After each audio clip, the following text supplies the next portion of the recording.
नमस्कार दोस्तों, आप देख रहे हैं इंडिया एट 6। मैं हूं अनीता और रोज की तरह मैं लेकर आई हूं कोरोना वायरस और लॉकडाउन से जुड़ी 5 बड़ी खबरें। मैं आपको बताऊंगी कोरोना वायरस से जुड़ी बड़ी खबर, यानी कि देश और दुनिया में क्या ताजा अपडेट है, नंबर क्या कहते हैं, पूरी दुनिया भर में क्या आंकड़ा है, दुनिया में देश में कितने संक्रमितों की संख्या हो गई है, उसकी जानकारी मैं आपको दूंगी। स्टेट वाइज अपडेट भी मैं आपको देती हूँ। इसके साथ ही हम बात करेंगे कि अर्थव्यवस्था पर कोरोना की मार जितनी तेजी से पड़ रही है और जितनी बुरी तरीके से पड़ रही है, उसके चलते देश में बेरोजगारी की दर भी लगातार बढ़ रही है, तो उसकी जानकारी भी मैं आपको दूंगी। और साथ ही बात करेंगे कि देश की राज्य सरकारों के सामने दोहरा संकट मंडरा गया है, यानी एक तरफ उनके सामने कोरोना क्राइसिस है कि कोरोना से वो कैसे निपटें, दूसरी तरफ उनके सामने एक और संकट मंडरा गया है और वो है इकोनॉमी का संकट। लगातार राज्य सरकारें ये कह रही हैं कि उनके पास वित्तीय संसाधनों की कमी है, उनके पास उतना फाइनेंस नहीं है कि वो कोरोना से ढंग से लड़ाई लड़ सकें, और इसीलिए लगातार जो राज्य सरकारें हैं वो केंद्र से लगातार वित्तीय मदद की मांग करती आई हैं। तो आज हम बात करेंगे डिटेल में कि किस तरह राज्य सरकारें दोहरे संकट से जूझ रही है और साथ ही बेरोजगारी की दर भारत में कितनी तेजी से बढ़ रही है, इसकी जानकारी मैं आपको दूंगी। तो शुरुआत करेंगे बड़ी खबर से और बात करेंगे राज्यों के संकट के बारे में। लगातार सभी राज्य सरकारें मोदी सरकार से वित्तीय मदद की गुहार लगा रही है। ये मुद्दा आज एक बार फिर उठा और अभी थोड़ी देर पहले ही राजस्थान के जो डिप्टी सीएम हैं सचिन पायलट, उन्होंने अभी एक बाइट दी और उन्होंने कहा कि राज्यों को प्रोत्साहन पैकेज देना चाहिए मोदी सरकार को। राज्यों के पास वित्तीय संसाधनों की कमी है और अगर अभी नहीं देगी, यानी अभी जब क्राइसिस का टाइम चल रहा है, मोदी सरकार अगर अभी उनको मदद नहीं देगी तो फिर कब देगी। तो वो लगातार ये बात कह रहे थे। तो आज ये मुद्दा एक बार फिर उठा और ये मुद्दा उठा कांग्रेस की अंतरिम अध्यक्ष सोनिया गांधी ने आज कांग्रेस शासित प्रदेशों के मुख्यमंत्रियों के साथ बैठक की थी और इस बैठक में कोविड-19 और लॉकडाउन से निपटने के साथ साथ राज्यों की जरूरतों की भी समीक्षा की गई थी।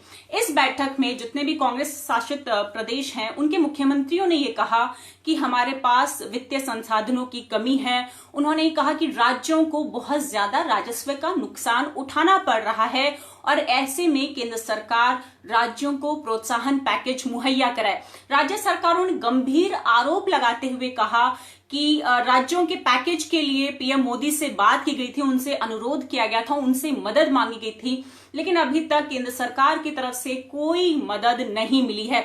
आज की बैठक में राजस्थान के मुख्यमंत्री अशोक गहलोत ने बताया कि राजस्थान, यानी अकेले राजस्थान राज्य को 10,000 करोड़ के राजस्व का नुकसान हुआ है कोरोना के चलते, लॉकडाउन के चलते। और सिर्फ राजस्थान ही नहीं या सिर्फ कांग्रेस शासित जो प्रदेश हैं सिर्फ वो ही नहीं, देश के दूसरे राज्य भी लगातार ये मांग उठाते आए हैं। आपको याद होगा थोड़े दिन पहले ही महाराष्ट्र के वित्त मंत्री अजीत पवार ने बताया था कि किस तरह महाराष्ट्र ने मोदी सरकार से 50,000 करोड़ रुपए की वित्तीय मदद की मांग की थी।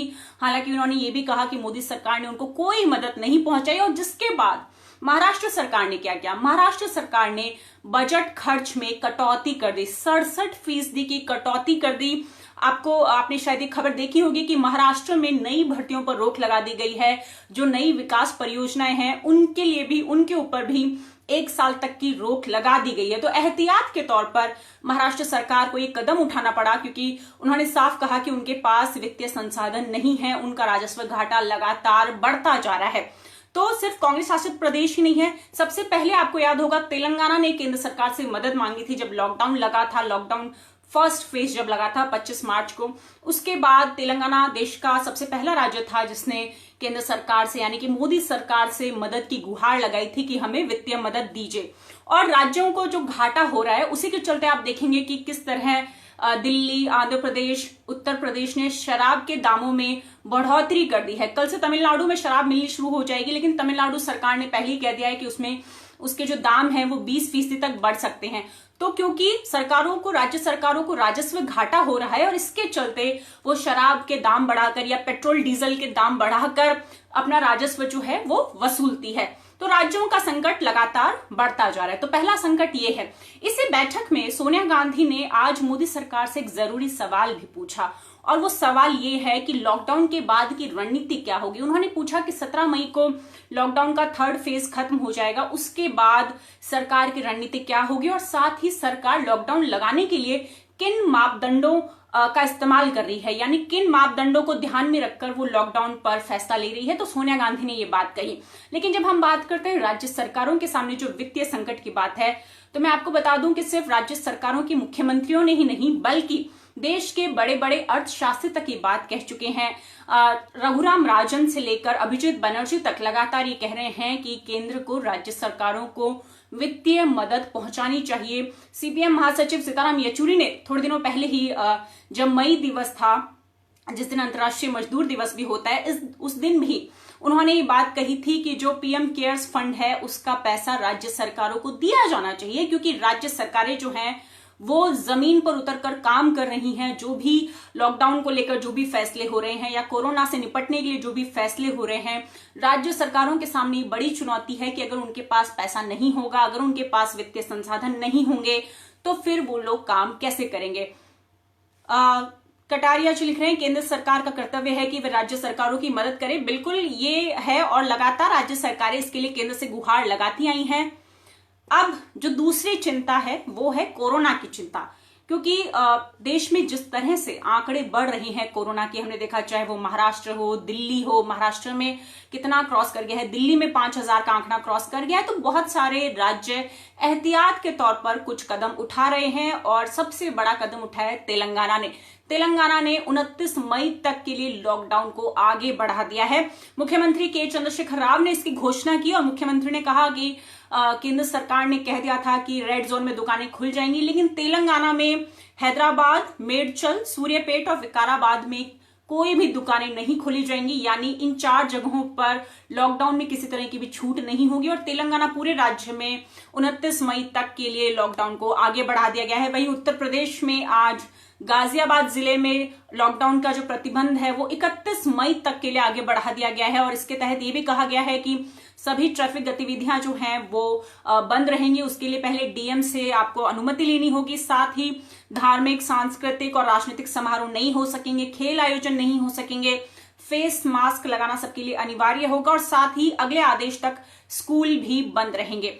इसके साथ ही कल ही यानी मंगलवार को ही बीएमसी ने भी एक बड़ा फैसला लिया था, और बीएमसी ने कहा था कि मुंबई में अब शराब की दुकानें नहीं खोली जाएंगी। मुंबई देश का एकमात्र ऐसा शहर है जहां पर 10,000 के करीब कोरोना के मामले पहुंच गए हैं, और इसी को ध्यान में रखते हुए बीएमसी ने बड़ा फैसला लिया, और बीएमसी ने कल इसकी घोषणा की कि मुंबई में अब शराब की दुकानें नहीं खोली जाएंगी, और उसमें साफ साफ कहा गया कि सभी गैर जरूरी दुकानें मुंबई में नहीं खोली जाएंगी। सिर्फ किराने की दुकान या जो मेडिकल स्टोर हैं सिर्फ वो ही खोले जाएंगे, उसके अलावा दूसरी दुकानों को खोलने की इजाजत नहीं होगी। इससे पहले मैंने आपको लगातार मैं आपको अपडेट देती आई हूँ स्टेट्स का। तो मैंने आपको बताया था कि झारखंड एक ऐसा राज्य है जिसने एक साफ साफ कह दिया था कि 17 मई तक, सबसे पहले झारखंड ने कहा था कि 17 मई तक हम कोई भी छूट नहीं देंगे, क्योंकि झारखंड सरकार का ये कहना था कि बड़ी संख्या में जो मजदूर हैं या छात्र छात्राएं हैं वो वापस अपने राज्य लौट रहे हैं झारखंड में, और इसके चलते कोरोना का संकट बढ़ सकता है। तो झारखंड सबसे पहला राज्य था जिसने ये कहा कि 3 मई के बाद कि हम लॉकडाउन में छूट नहीं देंगे 17 मई तक। बिहार के 5 जिलों के बारे में आपको बता चुकी हूं, मुंगेर, रोहतास, बक्सर, पटना और गया। ये 5 जिले रेड जोन में हैं, और बिहार के जो डीजीपी हैं गुप्तेश्वर पांडे वो ये कह चुके हैं, साफ साफ कह चुके हैं कि बिहार में लॉकडाउन की पाबंदियों में कोई छूट नहीं दी जाएगी। जिस तरीके से पहले लॉकडाउन वहां लागू था उसी तरीके से इन 5 जिलों में लॉकडाउन लागू रहेगा। गुजरात में भी 6 शहरों में कोई छूट नहीं दी जाएगी। इसमें अहमदाबाद, सूरत, वडोदरा, गांधीनगर और भावनगर का जो म्यूनिसिपल कॉर्पोरेशन एरिया है वहां पर कोई छूट नहीं दी जाएगी 17 मई तक। और इसके साथ ही जो एक और वहां का शहर है राजकोट, उसमें भी कोई छूट नहीं दी जाएगी। हालांकि राजकोट ऑरेंज जोन में आता है, लेकिन उसके बावजूद राज्य सरकार ने ये बड़ा फैसला लिया है। तो जो दोहरा संकट है, एक तरफ राज्य सरकारों के सामने वित्तीय संकट है, वो लगातार मोदी सरकार से मदद की मांग कर रहे हैं, कह रहे हैं कि हमारा राजस्व घाटा बढ़ रहा है, हमें वित्तीय मदद दीजिए। तो दूसरी तरफ राज्य सरकारों के सामने बड़ा संकट ये है कि वो कोरोना संकट से कैसे निपटे, और इसके लिए बहुत सारे राज्य जो हैं वो अलग अलग एहतियात के तौर पर या तो लॉकडाउन को बढ़ा रहे हैं, या कुछ खास जो सबसे ज्यादा प्रभावित जिले हैं वहां पर वो लॉकडाउन को आगे बढ़ा रहे हैं। लेकिन एक राज्य ऐसा भी है जिसने आज से लॉकडाउन में कुछ और छूट दी है, और वो राज्य है असम। असम में आज से उद्योग, संबंधित आपूर्ति श्रृंखलाओं, चाय के उद्योग, गोदाम, पीडीएस संचालन, एफसीआई गोदाम, एलपीजी और पेट्रोलियम वितरण सेवाओं के साथ साथ निर्माण गतिविधियां और इसके साथ साथ माल ढोने वाले वाहनों को काम करने की अनुमति दी है। असम जो हैं वो भी खुल गए हैं, लेकिन इसके साथ एक शर्त ये भी है कि ये सभी काम जो हैं, ये सभी जो छूट दी गई है वो सिर्फ ग्रीन जोन में दी गई है और जिले में सुबह 7 से लेकर शाम 5 बजे तक ये सारे काम हो सकेंगे। उसके अलावा ये सब पाबंदियां लागू रहेंगी। तो असम ने आज थोड़ी सी छूट और दी है। और आगे बढ़ते हुए अब मैं आपको बताऊंगी कि अर्थव्यवस्था पर क्या मार पड़ रही है लॉकडाउन की। हम सब जानते हैं कि कोविड-19 के लिए दुनिया के ज्यादातर देशों में लॉकडाउन किया गया है। भारत में 25 मार्च से लॉकडाउन लागू है। ऐसे में पूरी दुनिया भर में जो आर्थिक गतिविधियां हैं वो बिल्कुल ठप पड़ चुकी हैं और जिसका सीधा सीधा असर अब अर्थव्यवस्था पर भी दिखने लगा है और भारत में रोजगार का संकट गहरा गया है। भारत में बेरोजगारी की जो दर है वो बढ़ गई है और भारत में 15 मार्च को जो समाप्त सप्ताह था उससे लेकर 3 मई तक बेरोजगारी दर में 6.74% तक की बढ़ोतरी दर्ज की गई, जिसके बाद भारत में जो बेरोजगारी दर है वो 27.11% पर पहुंच गई है। तो ये एक बड़ी बात है कि देश में बेरोजगारी का संकट जो है वो मंडरा गया है। Centre for monitoring of Indian economy यानी CMIE ने ये आंकड़े जारी किए हैं और इनके मुताबिक ये कहा गया है कि जो शहरी इलाके हैं वहां पर बेरोजगारी की दर ज्यादा बढ़ी है और वहां पर जो बेरोजगारी की दर है अप्रैल महीने में वो 29.22% रही। जहां पर शहरी इलाकों में इसलिए क्योंकि शहरी इलाकों के ज्यादातर इलाके ही रेड जोन में आए हैं और वहां पर कड़ी पाबंदियां इस वक्त लागू हैं। तो शहरी इलाकों में ही ज्यादा बेरोजगारी दर जो है वो बढ़ी है। ग्रामीण इलाकों की अगर हम बात करें तो ग्रामीण क्षेत्रों में बेरोजगारी की जो दर थी अप्रैल के महीने में वो 26.69% थी और CMI के आंकड़ों के मुताबिक कुल अप्रैल में जो बेरोजगारी थी वो 23.52% थी। लेकिन अब इसमें राज्यवार आंकड़ा भी दिया गया है कि अप्रैल में पुडुचेरी में सबसे ज्यादा बेरोजगारी दर थी, 75.8% वहां पर बेरोजगारी दर थी। इसके साथ ही तमिलनाडु में 49.8% थी, बिहार में 46.6% बेरोजगारी थी और महाराष्ट्र में 20.9% बेरोजगारी दर थी अप्रैल में। लेकिन अब जो मैं आपको बताने जा रही हूं वो बहुत ही चिंताजनक बात है।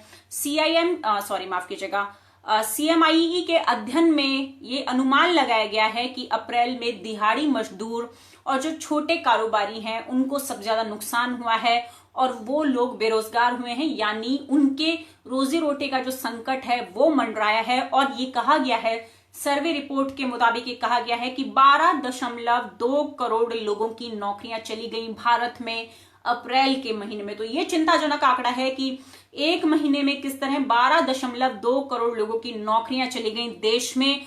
और ये कहा जा रहा है, अब तक जो कहा जा रहा था कि MSME सेक्टर या जो अनऑर्गेनाइज्ड यानी असंगठित क्षेत्र है सिर्फ वहां पर बेरोजगारी दर बढ़ सकती है, वहां पर लोगों की नौकरियां जाने का खतरा है।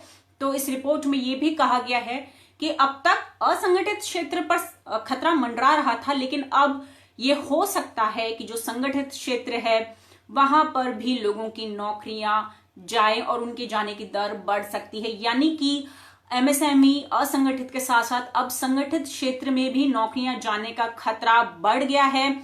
और आपको पता होगा एविएशन इंडस्ट्री में लगातार नौकरियां जो हैं वो जा रही हैं, बहुत सारे लोगों की सैलरियां कट हो रही हैं, उनको बिना सैलरी के छुट्टी पर भेजा जा रहा है। तो लगातार एक तरफ बेरोजगारी बढ़ रही है और दूसरी तरफ जिनके पास पहले नौकरी थी वो लोग अब उनकी नौकरियां जा रही हैं, वो लोग अब बेरोजगार हो रहे हैं। और सिर्फ भारत में ही नहीं, अगर हम बात करें अमेरिका की तो अमेरिका में अब तक 2.2 करोड़ लोग पिछले हफ्ते तक इतने लोगों ने बेरोजगारी भत्ते के लिए आवेदन किया था, यानी कि इतने लोग वहां पर बेरोजगार हैं।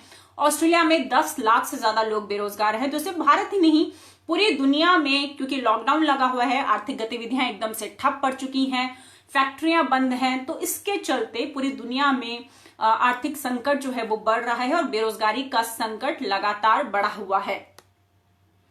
इसके साथ ही बताएंगे कि बहुत सारे जब लॉकडाउन लगा था देश में तो बहुत सारे अर्थशास्त्रियों विश्लेषकों ने ये कहा था कि भारत में इस वित्त वर्ष की जो जीडीपी होगी उसमें काफी बड़ी गिरावट देखने को मिल सकती है और साथ ही एमएसएमई और असंगठित क्षेत्र में और ज्यादा रोजगार जाने की और ज्यादा तेजी से रोजगार घटने की संभावना भी जताई जा रही है। और अब बात करेंगे देश में कोरोना वायरस पर ताजा अपडेट के बारे में। तो ताजा अपडेट से जुड़ी पहली बड़ी खबर ये है कि अब मिनिस्ट्री ऑफ हेल्थ की जो वेबसाइट है वो पूरे दिन भर में सिर्फ एक बार अपडेट होगी, यानी कि सुबह अपडेट होगी। पहले दिन में 2 बार होती थी, एक बार सुबह और एक बार शाम को 5:30 बजे, लेकिन अब वेबसाइट जो है वो सिर्फ सुबह ही अपडेट होगी। तो सुबह के 9 बजे तक के जो आंकड़े हैं वो मैं आपको बता रही हूं। देश में कोरोना वायरस संक्रमित मरीजों की संख्या 49,000 के पार चली गई है। आज सुबह 9 बजे तक 1,694 लोगों की मौत हो चुकी है, जबकि संक्रमितों का आंकड़ा बढ़कर 49,391 हो गया है। इस बीमारी से 14,183 लोग ठीक भी हो चुके हैं और भारत में रिकवरी रेट जो है वो लगातार बढ़ रही है। अब रिकवरी रेट 28.71% पर आ गई है। देश में महाराष्ट्र सबसे ज्यादा प्रभावित है कोरोना से और महाराष्ट्र में 15,000 का आंकड़ा पार हो चुका है। महाराष्ट्र में कुल संक्रमण के मामले 15,525 हो गए हैं और मौत के आंकड़ों में भी महाराष्ट्र नंबर 1 है। मौत के आंकड़ों को देखें तो महाराष्ट्र में 617 लोगों की अब तक मौत हो चुकी है और जैसा कि मैंने पहले बताया था कि मुंबई में 10,000 के करीब कोरोना के मामले पहुंच गए हैं, जो कि देश का एकमात्र शहर है जहां पर 10,000 के करीब आंकड़े पहुंच गए हैं। गुजरात दूसरे नंबर पर है महाराष्ट्र के बाद और गुजरात में अब तक 6,245 लोग कोरोना वायरस से संक्रमित पाए गए हैं, कोरोना पीड़ित हो गए हैं और मरने वालों की संख्या 368 हो गई है। दिल्ली में कोरोना संक्रमितों की संख्या 5,000 को पार कर गई है और दिल्ली में 5,104 मामले हैं और 64 लोगों की अब तक मौत हो चुकी है। तमिलनाडु में 4,958 मामले आज सुबह 9 बजे तक सामने आए हैं और कर्नाटक में 693 मामले हो चुके हैं। उत्तर प्रदेश में 2,969 मामले कुल हो चुके हैं। बिहार में 536 मामले हैं तो राजस्थान में 3,193 कोरोना संक्रमित मरीजों की संख्या हो गई है। हरियाणा में 525 और पश्चिम बंगाल में बहुत तेजी से कोरोना संक्रमित मरीजों की संख्या जो है वो बढ़ रही है। पश्चिम बंगाल में आज शाम 5 बजे तक यानी कि पिछले 12 घंटों में 112 नए मामले सामने आए, जिसके बाद पश्चिम बंगाल में जो कुल संक्रमित मरीजों की संख्या है वो 1456 पर पहुंच गई है। इसके अलावा एक चिंताजनक आंकड़ा अब मैं आपको देने जा रही हूं। पीटीआई ने सूत्रों के हवाले से ये खबर दी है, ये जानकारी दी है कि देश भर में अब तक 548 कोरोना वॉरियर्स यानी कि डॉक्टर्स, नर्सेस और पैरामेडिक्स, ये इतनी बड़ी तादाद में यानी कि 548 डॉक्टर्स, नर्सेस और पैरामेडिक्स कोरोना से संक्रमित पाए गए हैं पूरे देश में। और इसके साथ एक बड़ी खबर ये भी है कि कोरोना वॉरियर्स के अलावा अब भारतीय सेना के जो जवान हैं वो भी बड़ी तादाद में कोरोना की चपेट में आ रहे हैं और बीएसएफ में आज 85 और जो जवान हैं वो कोरोना पॉजिटिव पाए गए, जिसके बाद बीएसएफ में कुल कोरोना संक्रमित जवानों की जो संख्या है वो 154 पर पहुंच गई है। सीआरपीएफ के 146 जवान, आईटीबीपी के 45 और साथ ही सीआईएसएफ के 13 जवान कोरोना संक्रमित पाए गए हैं। यानी कि आम लोगों के साथ साथ बड़ी तादाद में जो कोरोना वॉरियर्स हैं, डॉक्टर्स हैं, नर्सेज हैं, पैरामेडिक्स हैं, सेना के जवान हैं या अर्धसैनिक बलों के जवान हैं, ये बड़ी तादाद में अब कोरोना पॉजिटिव पाए जा रहे हैं। पूरी दुनिया की अगर हम बात करें तो पूरी दुनिया में 36 लाख का आंकड़ा पार हो चुका है, यानी 36 लाख से ज्यादा लोग अब तक कोरोना की चपेट में आ चुके हैं और 36,62,691 लोग अब तक कोरोना संक्रमित पाए गए हैं और मौतों का आंकड़ा 2,57,239 पर पहुंच गया है। जॉन्स हॉपकिंस यूनिवर्सिटी के मुताबिक अगर हम देखें आंकड़ों को तो सबसे ज्यादा मौतों के मामले में अमेरिका और यूरोप सबसे आगे है। अकेले अमेरिका में संक्रमितों की जो संख्या है वो 12,04,351 पर पहुंच गई है और अमेरिका में अब तक 71,064 लोगों की मौत हो चुकी है कोरोना के चलते। यूरोप की अगर बात करें तो स्पेन, इटली, फ्रांस और ब्रिटेन में कुल मिलाकर जो मौत का आंकड़ा है वो 1 लाख को पार कर गया है। 1,09,996 लोग जो हैं वो अब तक यूरोप में मारे जा चुके हैं कोरोना के चलते। और आपको बता दें कि चिंताजनक खबर ये है कि ब्रिटेन इटली को पीछे छोड़ अब दूसरे नंबर पर आ गया है मौतों के मामले में, और ब्रिटेन में 29,427 लोगों की मौत हो चुकी है। तो पहले अमेरिका के बाद इटली था दूसरे नंबर पर जब हम मौत का आंकड़ा देख रहे थे तो, लेकिन अब ब्रिटेन ने इटली को पीछे छोड़ दिया है और ब्रिटेन दूसरे नंबर पर आ गया है। वहीं यानी कि अमेरिका और ये जो 4 यूरोपीय देश मैंने बताए, इनके अगर आंकड़ों को हम जोड़ दें तो कुल 1,81,000 लोगों की मौत हुई है अमेरिका और यूरोप में। और ये पूरी दुनिया में जो मौतें हुई हैं उनका 70% है, 70% है सिर्फ अमेरिका और यूरोप में। और चीन, जहां के वुहान से ये वायरस पहली बार फैला था, वहां पर अभी 1 लाख का भी आंकड़ा पार नहीं हुआ है संक्रमितों की संख्या की अगर हम बात करें, और मरने वालों की तादाद भी 4,637 ही है। तो आप देखेंगे कि चीन से शुरू हुआ, लेकिन अब अमेरिका और यूरोप में किस तरह से कहर बरपा रहा है। और अमेरिका और यूरोप में 1,81,000, अकेले यूरोप में 1,81,000 लोगों की मौत हो चुकी है। साथ ही रशिया में बहुत तेजी से मामले बढ़ रहे हैं। रशिया में आज लगातार चौथे दिन 10,000 से ज्यादा लोग कोरोना पॉजिटिव पाए गए हैं, और जिसके बाद रूस में भी 1 लाख का आंकड़ा पार हो चुका है। रशिया में अब तक 1,65,000 लोग कोरोना की चपेट में आ चुके हैं और मरने वालों की तादाद 1,537 पर पहुंच गई है। ईरान में 1 लाख से ज्यादा लोग कोरोना पॉजिटिव पाए गए हैं और 6,418 लोगों की मौत हो चुकी है। नेपाल में संक्रमितों की संख्या सिर्फ 99 है, लेकिन नेपाल ने लॉकडाउन को बढ़ा दिया है और अब वहां पर 18 मई तक देशव्यापी लॉकडाउन लगा रहेगा। और साथ ही कोलंबिया ने भी लॉकडाउन को बढ़ा दिया है। कोलंबिया में ऑलरेडी 11 मई तक के लिए लॉकडाउन लगा हुआ था, लेकिन अब कोलंबिया में भी 25 मई तक के लिए लॉकडाउन बढ़ा दिया गया है। तो सिर्फ भारत ही नहीं, दुनिया के अलग अलग देशों में भी लॉकडाउन को लेकर तमाम चर्चाएं चल रही हैं। ऊपापोह की स्थिति बनी हुई है कि लॉकडाउन को हटाएं या नहीं। तो हमने देखा कि किस तरह ज्यादातर देश लॉकडाउन को आगे बढ़ा रहे हैं, तो वही कुछ ऐसे देश भी हैं जो लॉकडाउन में छूट दे रहे हैं, जैसे कि इटली, स्पेन, फिनलैंड। कल ही मैंने आपको बताया था कि फ्रांस जो है वो 11 मई से अपने यहाँ लॉकडाउन में छूट देने जा रहा है। तो इस तरह तमाम देशों में या तो लॉकडाउन में छूट देने की प्रक्रिया शुरू हो रही है, जहां पर अब कोरोना संक्रमण की जो रफ्तार है वो काफी धीरे में हो गई है या सुस्त पड़ गई है, और दूसरी तरफ कुछ देशों में लॉकडाउन को आगे बढ़ाया गया है। तो ये थे आज की हमारी 5 बड़ी खबरें। मैंने आपको बताया कि किस तरह सभी राज्यों के सामने 2 बड़े संकट हैं। एक तरफ उनके सामने संकट है वित्त का, यानी उनका राजस्व घाटा लगातार बढ़ रहा है और वो लगातार मोदी सरकार से मदद की गुहार लगा रहे हैं। लगातार ये कह रहे हैं कि प्रोत्साहन पैकेज दिया जाए सभी राज्यों को।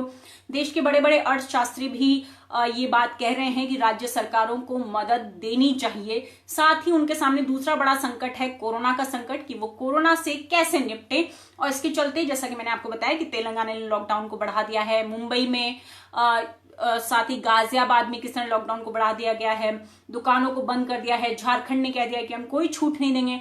तो राज्य सरकारें कोरोना से निपटने के लिए अपने अपने स्तर पर कदम उठा रही हैं। साथ ही मैंने आपको बताया कि भारत में बेरोजगारी की जो दर है वो 27.11% पर पहुंच गई है।